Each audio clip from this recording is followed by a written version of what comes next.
Queremos compartilhar com a igreja o que está registrado no Evangelho segundo escreveu Lucas, capítulo 18, a partir do verso 35. E depois nós vamos ler também o 19 até o verso 10. Nos diz assim a palavra do Senhor.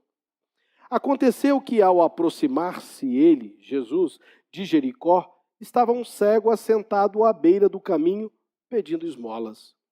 E ouvindo o tropel da multidão que passava, perguntou o que era aquilo. E anunciaram-lhe que passava Jesus, o Nazareno. Então ele clamou: Jesus, filho de Davi, tem misericórdia de mim. Os que iam à frente o repreendiam para que se calasse. Ele, porém, gritava cada vez mais: Filho de Davi, tem misericórdia de mim. Então parou Jesus e mandou que lhe o trouxessem. E tendo ele chegado, perguntou-lhe: Que queres que eu te faça? Respondeu ele: Senhor, que eu torne a ver. Então Jesus lhe disse: Recupera a tua vista, a tua fé te salvou. Imediatamente tornou a ver e seguia glorificando a Deus. Também todo o povo, vendo isto, dava louvores a Deus. Agora, capítulo 19 até o verso 10. Entrando Jesus em Jericó, atravessava Jesus a cidade. E eis que um homem chamado Zaqueu, maioral dos publicanos e rico, procurava ver quem era Jesus, mas não podia por causa da multidão, por ser ele de pequena estatura. Então, correndo adiante, subiu a um sicômoro, a fim de vê-lo, porque por ali havia de passar. Quando Jesus chegou àquele lugar, olhando para cima, disse-lhe: Zaqueu, desce depressa, pois me convém ficar em tua casa. E ele desceu a toda pressa e recebeu com alegria. Todos os que viram isso murmuravam, dizendo que ele se hospedara com um homem pecador. Entremente, Zaqueu se levantou e disse ao Senhor: Senhor, eu resolvo dar aos pobres metade dos meus bens, e se em alguma coisa tenho defraudado alguém, restituo 4 vezes mais. Então Jesus lhe disse: Hoje houve salvação nesta casa, porque este também é filho de Abraão, porque o Filho do Homem veio buscar e salvar o perdido. O capítulo 1 de Lucas começa dizendo que ele está fazendo uma investigação, uma acurada investigação para uma exposição em ordem acerca de Jesus, a quem ele delegou esta investigação, a quem ele chama de Excelentíssimo Teófilo, verso 3 do capítulo 1. Nos capítulos que nós lemos, 18 e 19, Lucas registra um trecho que Jesus sai da Galileia com destino a Jerusalém, rumo à crucificação. E nesse trecho, no capítulo 18 especificamente, Lucas também registra o encontro de Jesus com o jovem rico. E ouvimos há poucos domingos atrás uma mensagem sobre este encontro de Jesus com o jovem rico. E Jesus aponta então, após este encontro e a tristeza daquele jovem, o perigo não de ser rico, não o problema de ser rico, mas quando esta domina o coração do homem, norteando assim as suas decisões. E me lembro de Mateus 6:21, que Jesus diz: Onde estiver o teu tesouro, aí também estará o teu coração. E eu por muito tempo fiz uma pergunta: por que não é onde estiver o teu coração, aí também estará o teu tesouro? Porque o meu coração normalmente está calcado em coisas que eu gosto.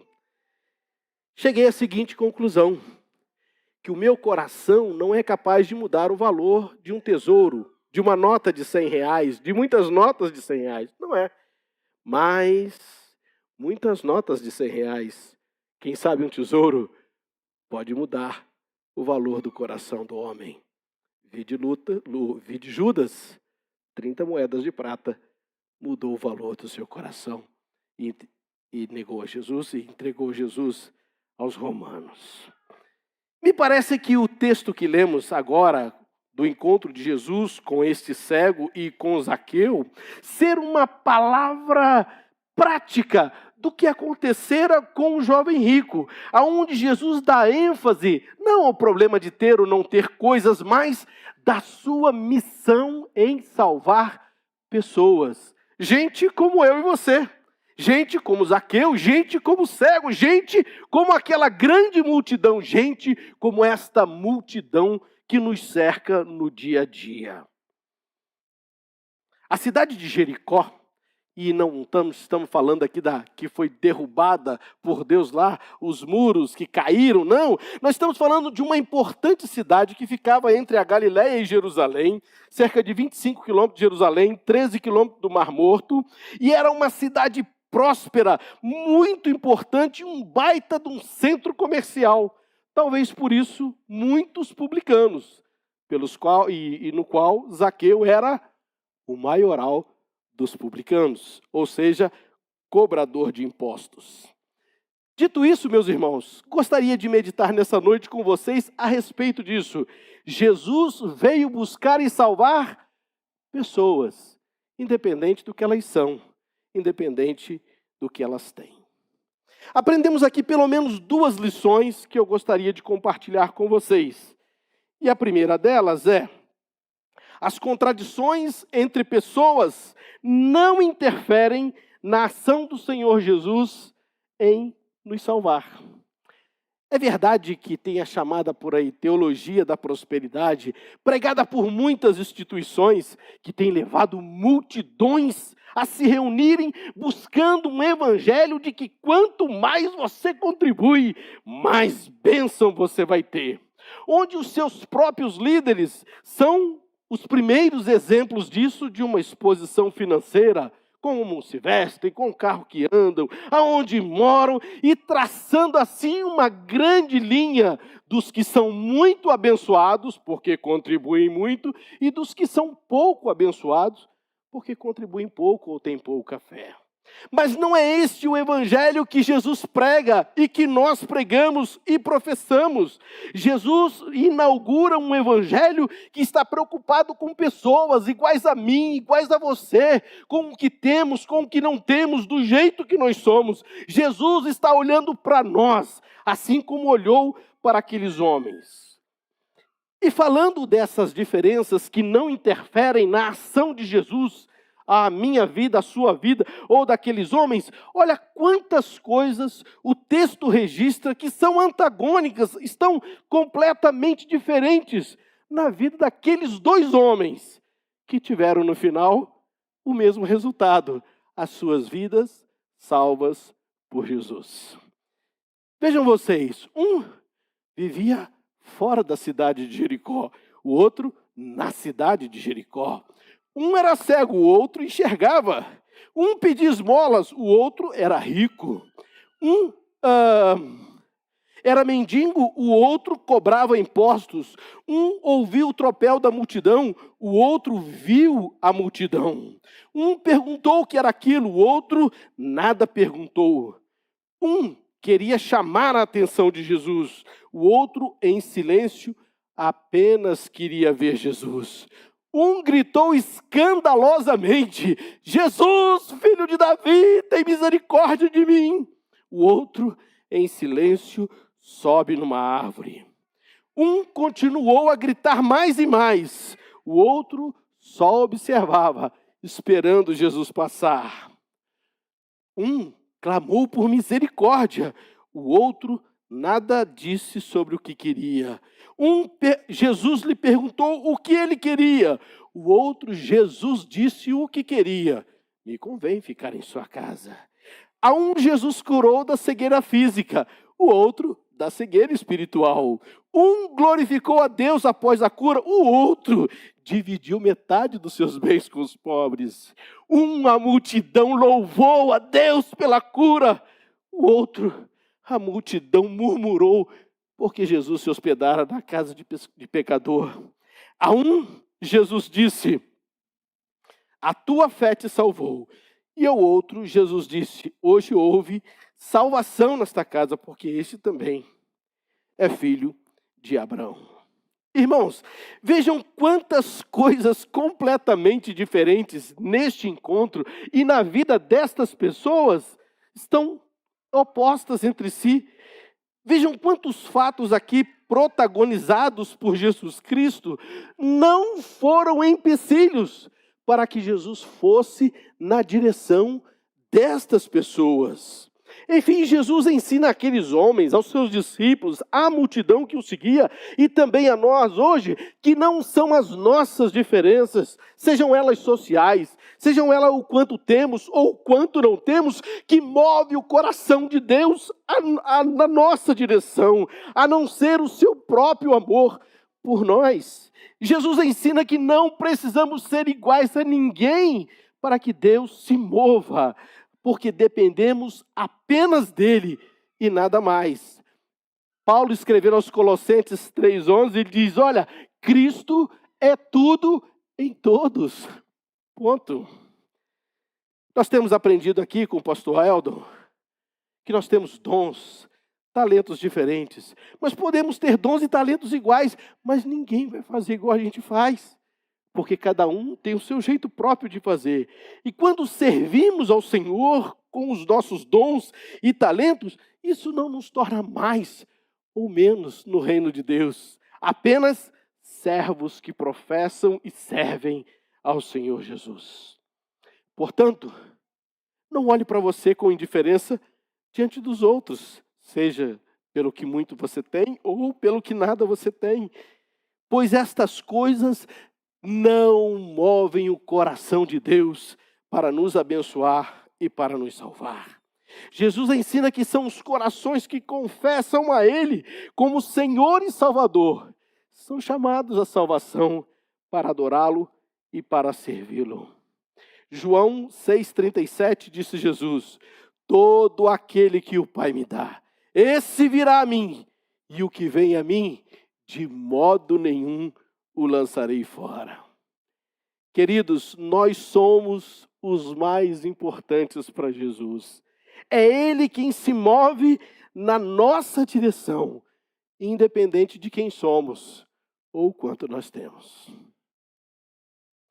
Em segundo lugar, afirmando que Jesus veio buscar e salvar pessoas, e quero dizer e afirmar que não são as nossas igualdades ou semelhanças que movem o coração de Deus também a nosso favor ou na nossa direção.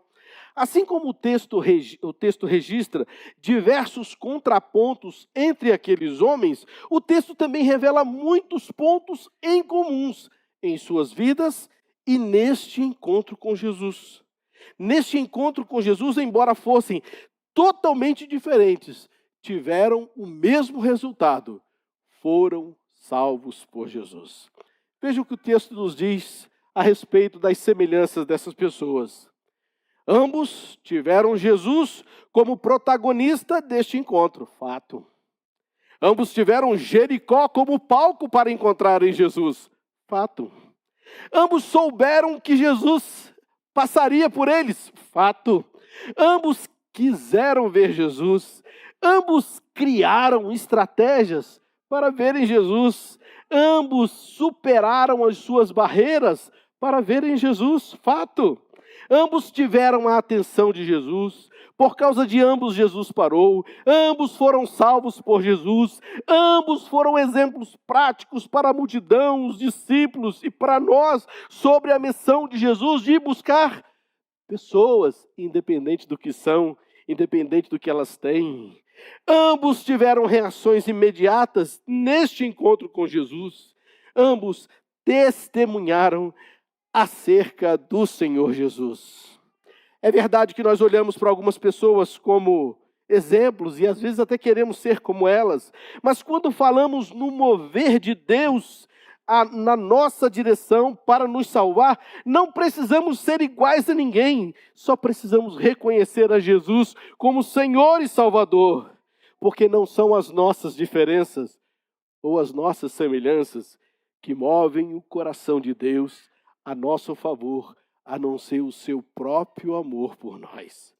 João 3,16 diz, porque Deus amou o mundo de tal maneira, de um jeito inexplicável, para que todo aquele que nele crê não pereça, mas tenha a vida eterna.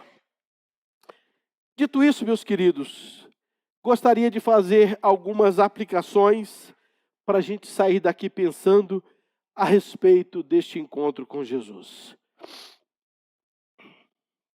Com este encontro, não podemos pré-julgar a ação salvadora de Jesus. Vejam que Jesus nos ensina aqui que não podemos ser prepotentes nos nossos próprios entendimentos quando trata-se da ação de Deus a nosso favor ou de qualquer outra pessoa. Veja o que aconteceu com a multidão. Louvou a Deus porque um cego à beira do caminho foi curado e atendido por Jesus. Mas quando Jesus visita a casa de Zaqueu, um publicano, cobrador de impostos, a multidão que faz? Murmura, está no meio de pecador. E ambos estavam sendo atendidos pela mesma graça salvadora. Seja o mais humilde, seja o mais rico, seja pessoas iguais a nós, diferentes de nós. A ação do Senhor Jesus é sobre a nossa vida. E isso independe do quanto temos ou quem somos. É Deus quem vinha na viração do dia para conversar com Adão e Eva. Foi Deus quem promoveu e providenciou a salvação por causa do dilúvio. Foi Deus que em Cristo veio até nós, 1 João 4,10. Foi Deus que nos amou primeiro, 1 João 4,19. É Deus que sempre vem ao nosso encontro, Apocalipse 3,20. Eis que estou à porta e bato. Se nós abrirmos a porta do nosso coração, Ele vai entrar. Ou seja, queridos, a ação é sempre de Deus a nosso favor. E se bobear, se nós não tivéssemos a ação do Espírito Santo na nossa vida, dificilmente nós estaríamos aqui para cultuar a Deus. Dificilmente nós nos proporíamos a andar nos caminhos que o Senhor Jesus trilhou para nós. Dificilmente nós seríamos testemunha desse Cristo que um dia morreu por nós. É este Evangelho de Jesus que precisamos viver e pregar e testemunhar para tantos quanto nós pudermos, porque a salvação só depende de Jesus, independente de quem somos ou do quanto temos. Nosso trabalho é falar de Jesus. É testemunhar Jesus, é mostrar para o mundo o que Jesus fez na minha vida. Então Ele pode fazer na sua. Porque não interessa se você está lá no alto da sociedade ou no rabo lá do fim da mais simples situação da sociedade.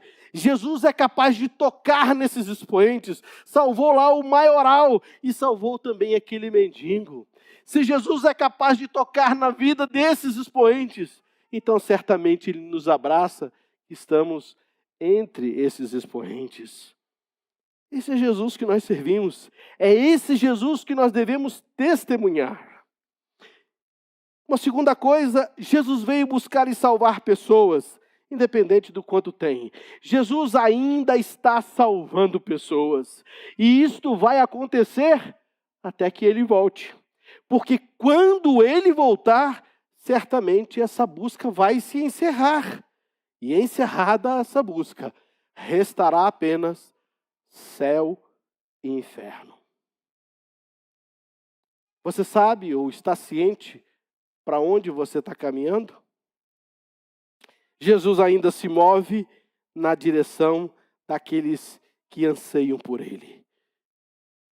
Quem sabe hoje, você que está me ouvindo pela internet, você que está aqui hoje, que ainda não entregou de fato a sua vida a Jesus, esse que é filho de Davi, porque é o Messias prometido lá no Velho Testamento, que se sacrificaria por nós. Se você ainda não entregou a sua vida, não deixe Jesus passar sem entregar a Ele o seu coração. Paulo escreve aos Romanos, capítulo 10, verso 9. Se com a tua boca confessares a Jesus como Senhor, e em teu coração creres que Deus o ressuscitou dentre os mortos, serás salvo. Palavras do Senhor Jesus. E por fim, hoje, como cristãos, precisamos levar esta boa nova da salvação aos que estão ao nosso alcance, seja à beira do caminho, seja acima de nós na sociedade. Mas nós temos percebido essas pessoas que nos cercam e estão carentes de Jesus? Nós não podemos curar ninguém, mas Jesus pode. Nós não podemos salvar ninguém, mas Jesus pode. Não temos nenhum poder, mas Jesus tem todo o poder e autoridade, seja no céu, seja na terra. Mateus 28:18. Tem uma multidão aí fora, esperando uma resposta cristã para as suas vidas. Uns gritando e se entregando a tudo que tem pela frente por não encontrarem uma resposta, talvez porque a igreja está enclausurada dentro de si mesmo e nós não temos externado esse Jesus que um dia parou por mim, me chamou à salvação e agora essas pessoas precisam ouvir. Mas a correria do meu dia a dia, os meus compromissos, a minha família, os meus negócios, não tem me feito perceber pessoas que precisam de Jesus, que às vezes nos pedem uma moeda, uma esmola, no máximo a gente dá e sai fora. Mas, meus irmãos, precisamos perceber essas pessoas, porque elas também carecem da graça de Deus, e Deus quer nos usar para salvar essas pessoas. Não podemos também imaginar que Deus não está preocupado com esses grandes administradores que cuidam do nosso país. Por que Deus não pode cuidar deles? Não pode salvá-los? Não salvou Paulo, que foi um baita perseguidor da igreja? Todos tinham medo, e até Ananias, quando foi orar por ele, parece que contou um segredinho para Deus, para o Senhor Jesus. Senhor, ouvi dizer que esse camarada aí está vindo com carta para prender e até para matar cristãos. Irmãos, precisamos olhar com os óculos de Cristo para essa multidão que está aí ao nosso lado. Às vezes dentro de casa, às vezes na casa do lado, às vezes na cadeira do lado, seja na escola ou no trabalho. E a gente, por não querer se comprometer, a gente prefere fazer o que temos que fazer, ir embora para casa e voltar no outro dia. Lembre-se que Jesus parou, e parou uma multidão junto, para atender um cego, para atender o maioral dos publicanos, para me atender, para te atender, para me salvar, para te salvar. Jesus não só parou por nós, Ele morreu por nós. E isto é o que nós precisamos pregar. Sair daqui com a consciência pesada. Temos percebido essas pessoas que carecem de Jesus? Meus queridos, que esta palavra fale melhor ao seu coração. Que essa palavra traga uma reflexão para que a gente pense que nós não somos crentes para viver só com os crentes, para sermos crentes só nos domingos quando tem culto.